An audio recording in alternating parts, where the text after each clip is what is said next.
நேர்களுக்கு வணக்கம். நம்மோடு அரசியல் விமர்சகர் திரு கலை அவர்கள் இணைந்திருக்கிறார். வணக்கம் சார். வணக்கம். அரசியல் களம் ரொம்ப பரபரப்பா போயிட்டு இருக்கு. ஏன்னா நாடாளுமன்ற தேர்தல் நெருங்கி கொண்டிருக்கிறது அப்படின்னு சொல்லலாம். இப்ப இன்னும் கொஞ்ச நாட்கள்லயே கூட்டணி அப்படிங்கிறதும் ஒரு முடிவு எடுத்துருவாங்க பெரிய கட்சிகள் எல்லாம். இன்னொரு பக்கம் மூன்றாவது அணி உருவாகுமா அப்படிங்கிற ஒரு கேள்வி இருக்கிறது. நாம் தமிழர் சீமான் அவர்களுடைய நிர்வாகிகள் வீடுகள்ல ரெய்டு இந்த மாதிரிதான் பரபரப்பா போயிட்டு இருக்கு. இதுக்கு இடையில இந்த கருத்து கணிப்பு அப்படிங்கிறது ரொம்ப முக்கியத்துவமாக நம்ம பாக்குறோம். ஏன்னா ஒரு நேரட்டிவா அதை கிரியேட் பண்றதுக்கான வாய்ப்புகள் கூட இருக்கு. இப்போ சமீபத்துல அந்த கருத்து கணிப்புகள் சொல்லும் போது அதிமுக, திமுக, பாஜக இதுக்கான சிச்சுவேஷன் எப்படி இருக்கு தமிழ்நாட்டுல, அதுபடி நடக்கிறது, கருத்து கணிப்பு படி நடக்கிறதுக்கு வாய்ப்புகள் இருக்கா? இது இல்ல இது ஒரு நேரட்டிவ் ட்ரெண்ட் செட்டரா நம்ம பார்க்கலாமா? எங்க இந்த இந்தியா டுடே பாஜக ஆதரவு சேனல் தான். அது எல்லாருக்கும் தெரிஞ்சது. அவங்க விவாதங்களை நீங்க பார்த்தா தெரியும். அதுல ஒன்றும் சந்தேகம் கிடையாது. டைம்ஸ் நவும் 6 மாசத்துக்கு முன்னாடி கொண்டு வந்த அந்த 4 மாசத்துக்கு முன்னாடி அவங்க கொண்டு வந்தாங்க. ஒரு சர்வே வெளியிட்டாங்க. அதுவும் அவங்க முழுக்க முழுக்க பாஜகவினுடைய சேனல் அது சொல்லலாம். இந்தியா டுடே ஒரு 30, 45, 50%, 75% ஆதரவு. டைம்ஸ் நவ் 100% ஆதரவு பாஜகவுக்கு. இந்த ஊடகங்கள் பாஜகவுடைய வியூஸை தான் பிரதிபலிக்கிறாங்க. பாஜக இந்த கருத்து கணிப்புல முதல்ல தெரிகிற விஷயம் எனக்கு என்னன்னா, தெளிவா தெரிகிற விஷயம் என்னன்னா, பாஜகவும் திமுகவும் தமிழக தேர்தல் களத்துல தங்களுக்குள்ளதான் போட்டிங்கிற ஒரு பிம்பத்தை கட்டமைக்க முயற்சி பண்றாங்க, தொடர்ந்து பண்றாங்க. அதுல இருந்து அதிமுகவை வெளியேற்றுறது. போட்டியில அதிமுக இல்லவே இல்லை. தேர்தல் களத்துல அதிமுக போட்டியில இல்லை. அது மூன்றாவது அணியா கூட இல்லை, மூன்றாவதாக கூட இல்லை, அது எங்கேயோ கிடக்குதுங்கிற மாதிரி ஒரு தோற்றத்தை உருவாக்குவதற்கு அவங்க தொடர்ந்து 2 பேரும் இணைந்து முயற்சி பண்றாங்க. எங்களுக்குள்ளதான் போட்டின்னு சொல்லி. பாஜகவினுடைய ஆட்கள் என்ன சொல்றாங்க? நிர்வாகிகள் விவாதங்கள்லையும் மற்ற இடங்கள்லையும் என்ன சொல்றாங்க? அண்ணாமலை என்ன சொல்றாரு? திமுக முதலிட 2வது நாங்கிறாங்க. ஏன் முதலிடம் உங்களுக்கு சொல்ல மாட்டேங்கிறீங்க? திமுகவுக்கு முதலிடத்தை நீங்க கொடுக்கறது ஏன் கொடுக்குறீங்க? திமுக மேல கடுமையான அதிருப்தி இருக்கு மக்களுக்கு. நீங்க ஏன் அதை கணக்கில் எடுக்க மாட்டேங்கிறீங்க? நீங்க ஏன் திமுகவுக்கு முதலிடத்தை கொடுக்குறீங்க? ஏன்னா உங்களுக்குள்ள அண்டர்ஸ்டாண்டிங். நீங்க இந்தியா முழுக்க ஓரளவுக்கு கருத்து கணிப்பு ரொம்ப பாரபட்சம் வெளியே காட்டாம இருக்குது. ஆனா தமிழ்நாட்டில் எப்படி பாரபட்சம் காட்டுறாங்கன்னா நான் சொல்றேன். உதாரணமா என்டிஏ கூட்டணிக்கு அப்படின்னு சொல்றாங்க. என்டிஏ கூட்டணி எதுங்க? என்டிஏல அதிமுக இருந்துச்சு, இல்லாமல் இருந்துச்சு. இப்போ என்டிஏ கூட்டணி நீங்க என்ன சொல்றீங்க? என்ன சொல்றீங்கன்னா 2019 12% என்டிஏ கூட்டணிக்கு கிடைச்ச வாக்கு 2019 12% சொல்றாங்க. இந்த இதுல வர்றது விஷயம் 2024 அது 15% கூடும் சொல்றாங்க. அப்ப அவங்க எதை கணக்கு எடுக்கிறாங்கன்னா, என்டிஏ கூட்டணிக்கு 2019 30% வாக்கு கிடைச்சிச்சு. அதுல அதிமுகவுக்கு 18% கிடைச்சிச்சு. அதிமுக வெளியில் எடுத்துட்டு 12% இருந்துச்சுன்னு சொல்றாங்க. இப்போ 15% கூடி இருக்குங்கிறாங்க. அப்ப அதிமுக இல்லாத என்டிஏ தான். ஸோ இருக்குதா இல்லையா? 12% வாங்குற 12 to 15% வாங்குற என்டிஏக்கும் 53ல இருந்து இப்ப 47 குறைந்து இருக்கக்கூடிய இந்தியா கூட்டணிக்கு தான் தமிழ்நாட்டில் போட்டின்னு சொல்றாங்க. அவங்க அகில இந்திய அளவில் அதை எடுத்துட்டு வர்றாங்க இல்லையா? இந்தியா கூட்டணிக்கும் என்டிஏக்கும் என்ன கம்பாரிசன் கொடுத்துட்டே வர்றாங்க இல்லையா? தமிழ்நாட்டில் அதை எப்படி சொல்லலாம்? எப்படிங்க போட்டி 47 பேர் 2024 அவங்க ப்ரொஜெக்ஷன் வச்சு பேசுவோம். 47% வாங்குற ஒரு கட்சிக்கும் ஒரு கூட்டணிக்கும் 15% வாங்குற கூட்டணிக்கும் எப்படி போட்டி இருக்க முடியும்? 1/3 தான் இவங்களுக்கு ஸ்ட்ரென்த் இருக்குது. அதுல இந்த 2 கட்சிகளுக்கு தான் போட்டி இருக்குங்கிறாங்க. அப்போ அவங்க மூணாவதா இருக்கிற அதிமுக பத்தி அவங்க பேசல. இத பிறர் 35% இருந்தாங்க 2019, இப்ப 38 மாறிட்டாங்க சொல்றாங்க.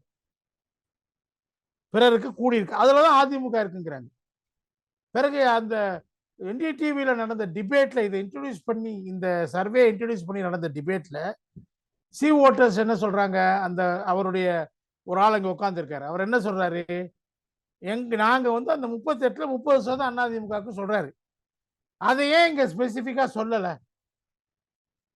நீங்க இப்ப என்டிஏ கூட்டணிக்கும் இந்தியா கூட்டணிக்கும் பல மாநிலங்கள்ல போட்டி இல்லை. கேரளால இல்ல, ஆந்திர பிரதேசத்துல இல்ல, ஒடிசால இல்ல, தெலுங்கானால இல்ல. அங்கெல்லாம் நீங்க என்ன பண்றீங்க? அந்த மாநில கட்சிகளுக்கான வாக்குகள் என்னன்னு சொல்றீங்க, நீங்க பெர்சன்டேஜ் சொல்றீங்க. ஆனா தமிழ்நாட்டுல ஏன் சொல்ல மாட்டேங்கிறீங்க? விவாதத்துல கேள்வி கேட்டு நெருக்குதல் வரும்போது சொல்றீங்க. அப்ப அதுல நோக்கம் இருக்கா இல்லையா? அதிமுகவை செல்வாக்கை மறைக்கணும், அதிமுகங்கிற கட்சி ஒன்று இருக்கிறதா காட்டிக்கூடாது அப்படிங்கிற போட்டியிலே இல்லைங்கிற மாதிரி காட்டுவதற்கான ஏற்பாடு இதுக்குள்ள இருக்கா இல்லையா? 2014 அதிமுக அல்லாத என்டிஏ வாங்கின வாக்குகள் வந்து 19%. 2014 வாங்கின என்டிஏ கூட்டணி வாங்கின வாக்குகளை விட 4% குறைவா இப்ப வாங்குவாங்கன்னு சொல்றாங்க 2024. இப்ப 4% இழப்பு அவங்களுக்கு ஏற்படுது. அது யாருக்கு போகுது? 4% அவங்களுக்கு இழப்பு ஏற்படுது. இது இந்தியா கூட்டணி, அதாவது திமுக தலைமையில் இருக்க கூட்டணியில 6% இழப்பு ஏற்படுது. இந்த 10% யாருக்கு போகுதுங்க? இந்த 10% அதிமுக தான் போகுது. புரியுது உங்களுக்கு? அந்த 10% இந்த படியே பார்த்தா கூட அதிமுக தான் போகுது. இப்ப நீங்க எப்படிங்க இந்த கூட்டணி, இந்தியா கூட்டணி இன்னும் உருவாகல, பேச்சுவார்த்தை நடந்துட்டு இருக்குது. ஏற்கனவே இருந்ததை நீங்க அசியூம் பண்ணிட்டு நீங்க ப்ரொஜெக்ட் பண்றீங்க. இந்த கூட்டணியில ஒவ்வொரு கட்சிக்கு எவ்வளவு நீங்க சொல்றீங்கன்னா, ஒவ்வொரு கட்சிக்கு எவ்வளவு பெர்சன்டேஜ் சொல்றீங்களா? சொல்லலையே. ஒட்டுமொத்தமா குத்து மதிப்பா ஒன்று சொல்றீங்க. என்டிஏ கூட்டணியில 15% யார் யார் எவ்வளவு சொன்னீங்களா? சொல்லலையே. குத்து மதிப்பா 15 சொல்றீங்க. இந்த கூட்டணியில வரும்போது எல்லா இந்த சர்வேயும் ஃபெயிலியர் ஆகுது. ஸ்டேட் கண்டெஸ்ட் இருந்தா, 2 கட்சி இருந்தா ஓரளவுக்கு அதில் சரியா சொல்ல முடியுது. கூட்டணின்னு வரும்போது அவங்க தனித்தனியா ஒவ்வொன்றையும் நீங்க ஃப்ராக்ஷனைஸ் பண்ணி சொல்லணும். சொல்ல முடியலையே. இங்க எந்தலையும் சொல்லலை நீங்க.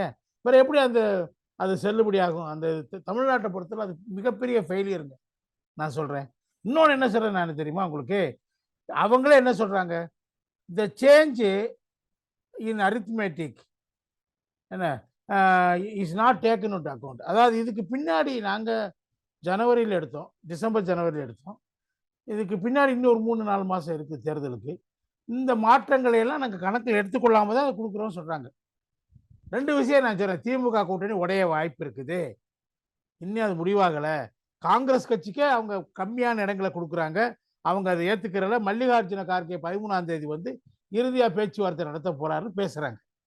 என்டிஏ கூட்டணியில் நீங்கள் இருந்த கட்சிகள் இப்போ பாஜகவோட போகலையே, எதுவுமே இன்னும் ஃபைனலைஸ் ஆகலையே. ஓபிஎஸும் தினகரனும் போறேங்கிறாங்க. பாக்கி யார் சொல்லியிருக்கிறாங்க? ஜி.கே. வாசன் கூட சொல்லலை ஓப்பனா. ஆக எல்லா கட்சிகளுமே 2 பக்கமும் பேசிட்டு இருக்காங்க தான் எனக்கு தெரிந்து தகவல்கள் வருகின்றன. எந்த பக்கம் கடைசி நேரத்தில் போவாங்கன்னு சொல்ல முடியாது. அப்படி இருக்கும்போது இந்த கருத்து கணிப்பு அவங்க சொன்னபடியே ஃபியூச்சரில் நடக்கக்கூடிய சேஞ்ச் அரித்மெட்டிக்ஸை நாங்கள் அக்கௌண்ட்ல எடுத்துக்கிறாம தான் அந்த கருத்து கணிப்பை கூடுறோம்னு சொல்றாங்க. ஏன் சொல்லணும்? அது அந்த மாதிரி ஒரு கருத்து கணிப்பு ஏன் சொல்லணும்? It is subject to change தானே. நீங்களே சொல்றீங்க. இன்னொன்று 5% this way or that way plus or minus நடக்கிறதுக்கு வாய்ப்பு இருக்கு. சர்வேலேருந்து சேஞ்சஸ் வரும். 5% this way or that way மாறும் சொல்றாங்க. அப்போ அது என்ன அது அர்த்தம் இருக்கு? நீங்க உதாரணம் அகில இந்திய அளவில் 44.4% என்டிஏ கூட்டணிக்கு தர்றீங்க மொத்த பெர்சன்டேஜ் அகில இந்திய அளவில். இந்தியா கூட்டணிக்கு 38% தர்றீங்க. 5% வாக்குகள் இப்படியும் அப்படியுமா போகலாம் சொன்னா, ஒருவேளை இந்தியா கூட்டணி பக்கம் வந்துச்சுன்னா அவங்க வந்துருவாங்களே மேல. 5% வந்தா they will come, they will catch you இல்ல. பாஜக என்டிஏ கூட்டணியை கேட்ச் பண்ணிடுவாங்கல்ல. அது இன்னும் என்னங்க, பாஜகல அதுக்கு பின்னாடி நிதிஷ்குமார் சேர்ந்திருக்காரு, ராமர் கோயிலை திறந்திருக்கிறாங்க, பிறகு மம்தா வந்து தனின்னு சொல்லிட்டாங்க, ஆம் ஆத்மி பஞ்சாப் பல தனின்னு சொல்லிட்டாங்க. இதெல்லாம் நடக்கிறதுக்கு முன்னாடி நடந்த கருத்து கணிப்பு இதெல்லாம். அதை விட இப்ப பெரிய விஷயம், ஆர்எல்டி உத்தரப்பிரதேசத்துல இவங்களோட வந்துடுறாங்க, பாஜகவோட வர்றாங்க, அறிவிச்சாச்சு, பேச்சுவார்த்தை நடக்குது, சீட் ஷேரிங் நடந்துட்டு இருக்குது. ஸோ இதெல்லாம் இந்த மாற்றங்கள்லாம் பாஜக என்டிஏ கூட்டணிக்கு பிளஸ் ஆன மாற்றங்கள் இல்லையா? அதையெல்லாம் நீங்க கணக்கில் எடுக்காம தான் பண்ணிருக்கீங்க. நீங்க சொன்னபடி change in arithmetics is not taken into அக்கௌண்ட்ங்கிறது கரெக்ட். அது எப்படி சரியாகும், ஃபைனல் ஆகும்? This will not be a final tally. அதனால இது நிச்சயமா சரியா இருக்காது. இது வந்து நிச்சயமா ஃபெயிலியர் ஆகும். இது இறுதியானது கிடையாது.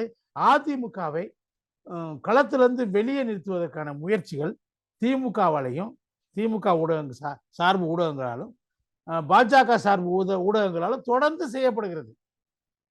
அதனுடைய ஒரு எக்ஸ்டென்ஷன் தான் இந்த கருத்து கணிப்பு. ஏன் ஆனா நீங்க 30% வாங்குற பாஜக கட்சி? சார், பாஜக செய்யலாம். ஆனா திமுக செய்யுமா? திமுக தான் எப்படி இருந்தாலும் நாங்க பங்காளிங்க, திராவிட கட்சிகள் நாங்க இருந்துக்கிறோம் இங்க. ஆனா இவங்க வரக்கூடாது, பாஜக வரக்கூடாதுன்னு தானே அவங்க ஆரம்பத்துல இருந்தே அப்படி சொல்லிட்டு இருக்காங்க. வெளிப்படையா வெளிப்படையா சொல்ற பல விஷயங்களை அப்படியே ஃபேஸ் வேல்யூவா நீங்க எடுத்துக்கிறாதீங்க.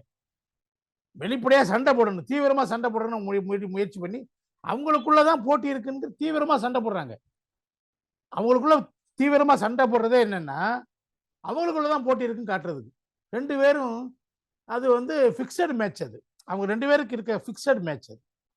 அவங்க ஃபிக்ஸ் பண்ண விஷயம் அது. அதை செஞ்சுட்டு இருக்கிறாங்க. அதிமுக பின்னுக்கு தள்ளிடலாம் நினைக்கிறாங்க. கிடையாது. அதிமுக வலுவா இருக்குது. நிச்சயமா அது பிரம்மாண்டமா வரும். அதுல சந்தேகமே நீங்க என்ன பண்ணுங்க, சிம்பிள் அரித்மெட்டிக்ங்க. என்ன இருக்கு? நீங்க 2019ல யார் யாரு கூட இருந்தாங்க? திமுகவோட அரசு ஊழியர்கள், ஆசிரியர் 17 லட்சம் பேர் இருந்தாங்க. அவங்க குடும்பங்கள்ல 2 பேரும் வச்சா கூட ஒரு குடும்பத்துக்கு 51 லட்சம் பேர். அவங்கள பெரும்பாலும் 40 லட்சம் இவங்களுக்கு வாக்களிச்சாங்க. பழைய ஓய்வூதிய திட்டத்தை கொண்டு வரல. அவங்க போராடிட்டு இருக்காங்க. தினம் தினம் அவங்க களத்துல போராடிட்டு இருக்காங்க இந்த அரசுக்கு எதிராக. அவங்க எப்படிங்க அவங்களுக்கு போடுவாங்க? அதுல பெரிய மாற்றம் வருமா இல்லையா? அது நிச்சயமா ஒரு பெரிய பிக் சேஞ்ச் வருமா இல்லையா? ஸ்வே வருமா? அதுல வந்து ஒரு 10 லட்சம் பேர் இந்த பக்கம் வந்தா முடிஞ்சு போச்சே கதை. 2 பேருக்கு இடையில ஆனா வித்தியாசம் 13 இப்போ லட்சம் தானே கடந்தது. ஆனா இப்ப சண்டை மோடி வேணுமா, மோடி வேணாமா? இப்ப மோடி வேணும்னு பாஜக, வேண்டான்னு திமுக. இதுக்கு இடையில அதிமுக எதை எடுத்துட்டு போவாங்க? எங்களுக்கு நாங்க என்ன அதிமுக என்ன சொல்றாங்கன்னா, மோடியும் வேணாம், ராகுலும் வேணாம். நாங்க தமிழ்நாட்டு பிரச்சனையை முன்னுக்கு எடுத்துட்டு போவோம். எங்களுக்கு நீங்க வாக்களித்து எம்பியில தேர்ந்தெடுத்து அனுப்பிச்சீங்கன்னா, நாங்க தமிழக நலன்களை அங்க உச்சமா வச்சுக்கிருவோம். பாஜகவும் காங்கிரஸ் 2 பேருமே ஆட்சியில் இருந்தப்ப தமிழகத்துக்கு துரோகம் செஞ்சிருக்கிறாங்க. நதிநீர் பிரச்சனையில இருந்து எல்லாத்திலையும், நிதி பங்கீட்டுல இருந்து எல்லாத்திலையும் துரோகம் பண்ணியிருக்கிறாங்க. வெள்ளை அறிக்கையும் கருப்பு அறிக்கையும் படிச்சு பார்த்தீங்கன்னா தெரியுது, துரோகம் பண்ணியிருக்கிறாங்க. அதனால இவங்களுக்கு எதிராக நாங்க அங்க மாநில உரிமைகளுக்காகவும் தமிழக மக்கள் நலன்களுக்காகவும் நாங்க போராட்டத்தை தொடர்வோம் சொல்றேன். அதான சரியா இருக்கு மக்கள் மத்தியங்க. ஆனா அது 10 எடுபடுமா ஆண்டு சார்? கால இப்ப இருக்கிற கேள்வியில நிச்சயம் எடுபடும். ஏன் எடுபடாது? நிச்சயம் எடுபடுமா? எடுபடும். ஏன் எடுபடாது? நிச்சயம் எடுபடும். ஊடகங்கள் வந்து நிச்சயமா நான் சொல்றேன், தமிழ்நாட்டு ஊடகங்கள் பெரும்பாலும் அதிமுக மறைக்கிறாங்க. போராட்டங்கள் நடத்துறது, அவங்க நடத்துற போராட்டங்களை காட்ட மாட்டேங்கிறாங்க. அதிமுக போராட்டங்கள் நடத்துறது நீங்க தெரிஞ்சுக்கணும்னா அவங்க டிவியை பார்க்கணும், அவங்க பத்திரிகையை பார்க்கணும். வெளியில எல்லாரும் அதை மறைக்கிறாங்க, பெருசா அதை காட்டுறது இல்லை. ஏன்? இதுக்குள்ள திமுக பாஜகவினுடைய வியூகம் இருக்குது. அதிமுக நீங்க எக்ஸ்போஸ் பண்ணக்கூடாது. அதிமுக எப்ப அதிமுக எப்ப பாஜக விட்டு வெளியே போச்சோ அப்பயே அந்த புள்ளியிலேயே தமிழக அரசியல்ல மாற்றம் வந்துச்சுங்க. கோபேக் மோடினவங்க வா மோடின்னு சொல்ல ஆரம்பிச்சிட்டாங்க. மத்திய அரசுக்கு ஆதரவா பல கருத்துக்களை ஒரே பக்கம் கடுமையான மோதலை நடத்திக்கிட்டே இருக்கிறாங்க.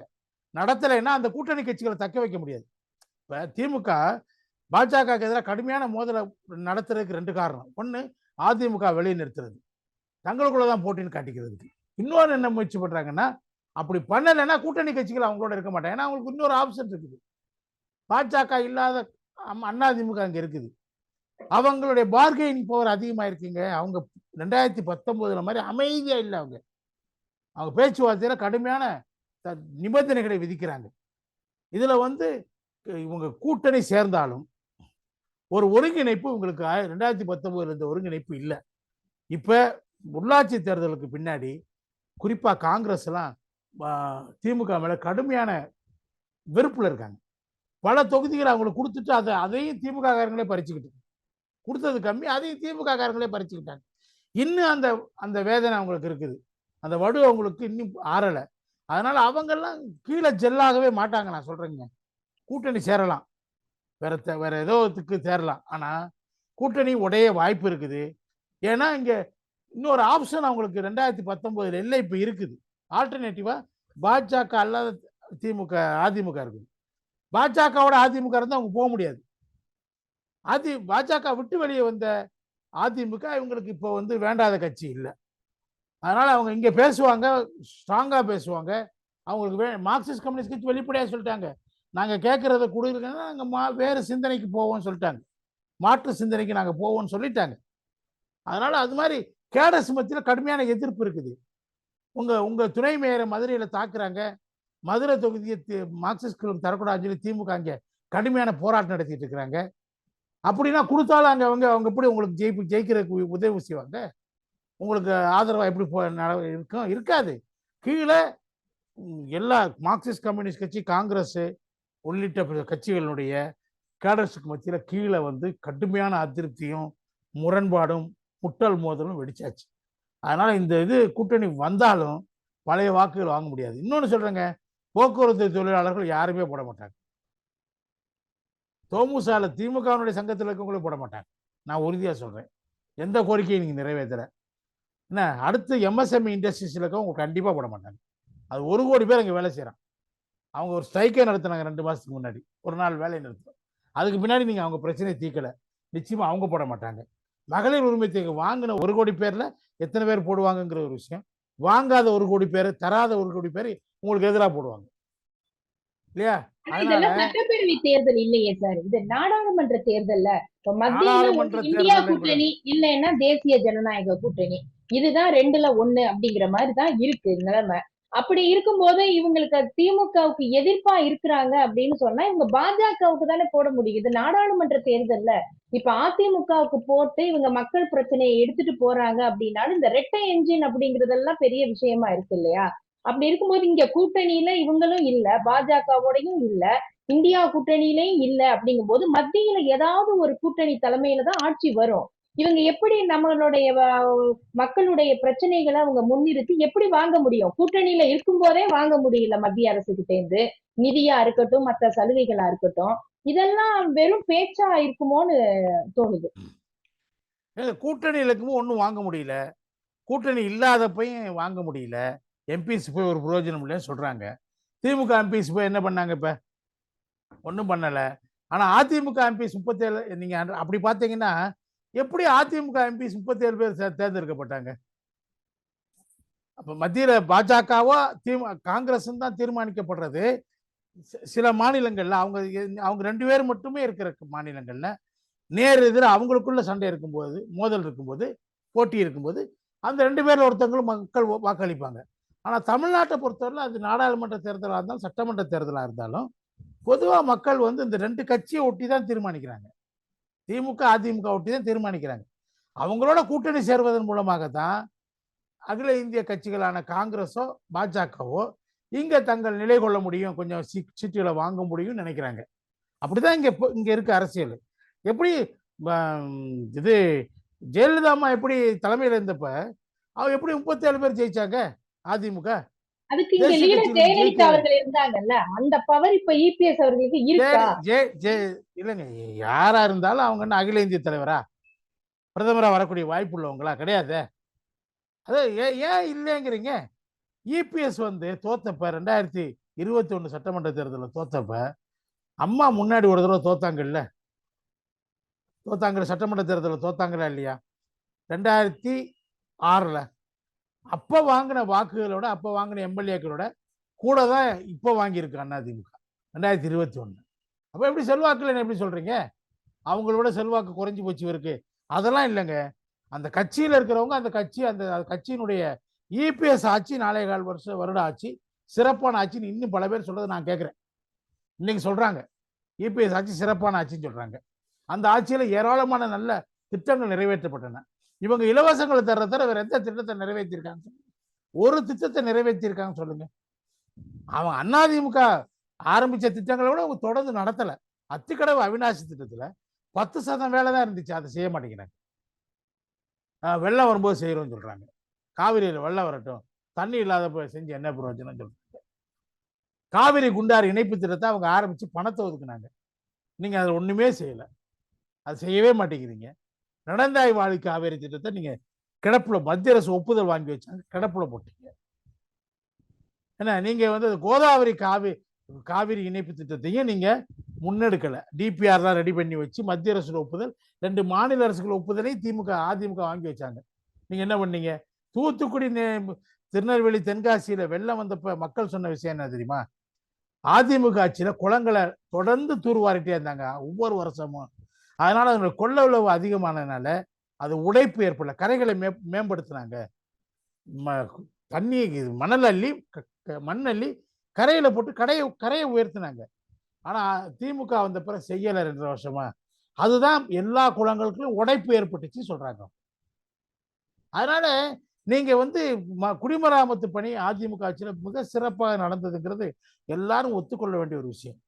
காவிரி இது டெல்டா பகுதி என்ன பண்ணாங்க? அங்க எந்த ஆலைகளும் வர முடியாது, பாதுகாப்பு பட்ட மண்டலமா அறிவிச்சாங்களா இல்லையா? அதெல்லாம் அதெல்லாம் இவங்க மீத்தேனுக்கு ஒப்புதல் கொடுத்தவங்க இவங்க.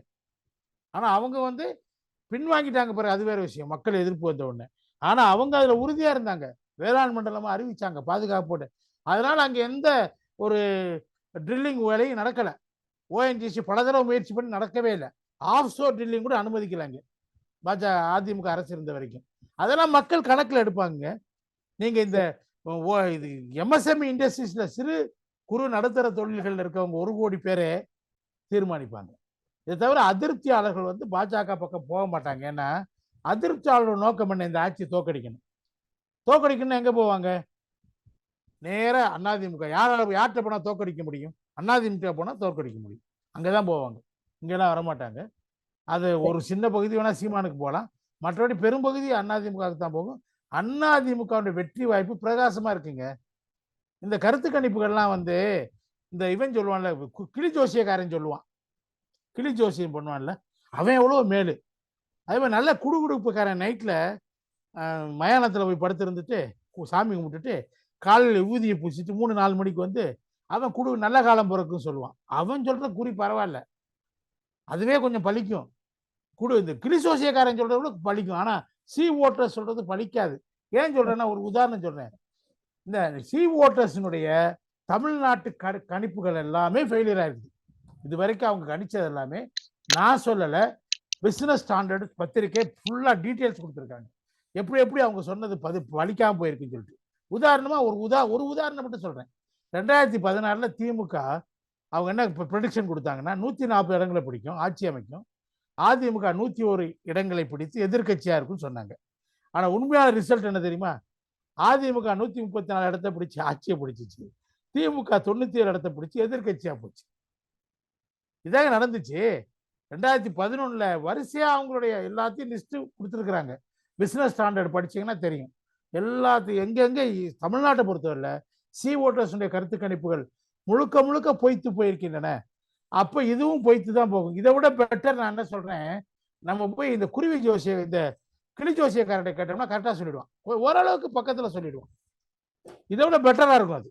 அதனால நான் அதை கேட்டு வெளியிடலான்னு பாக்குறேன் நான். சரி, முடிவு மக்கள் கையில தான் இருக்குது.